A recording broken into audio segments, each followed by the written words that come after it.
রাধে রাধে, জয় নিতাই, জয় গৌর। নমস্কার বন্ধুরা। আমাদের সনাতন ধর্মে চারটি ধামের কথা উল্লেখ রয়েছে। তার মধ্যে একটি হলো পুরীর জগন্নাথ মন্দির। এই মন্দিরে কিছুদিন পরে ভগবান জগন্নাথ দেবের রথযাত্রা মহোৎসব অনুষ্ঠিত হতে চলেছে। এই রথযাত্রায় রথের চাকার সংখ্যা থাকে মোট 42টি।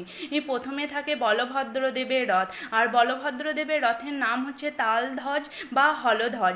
এখানে রথের চাকার সংখ্যা হচ্ছে 14টি, যার অর্থ হলো 14 ভুবন। বলভদ্রদেব হচ্ছে গুরুতত্ত্ব, অর্থাৎ গুরুর অধীনে রয়েছে 14টি ভুবন। তারপরে থাকে সুভদ্রা দেবীর রথ, যার নাম হচ্ছে দর্পদলন বা পদ্মধ্বজ। এই রথের চাকার সংখ্যা হচ্ছে 12টি, যা ভজনের সময় 12 মাস, অর্থাৎ প্রত্যেক দিনই ভক্তি অঙ্গ যাজন করতে হবে। তারপরে থাকে ভগবান জগন্নাথ দেবের রথ। তার রথের নাম হচ্ছে নন্দীঘোষ বা কপিধ্বজ। এই রথের চাকার সংখ্যা হচ্ছে 16টি, যার অর্থ হচ্ছে 10 ইন্দ্রিয় ও 6 রিপু, যা থাকে ভগবান জগন্নাথ দেবের রথের নিচে।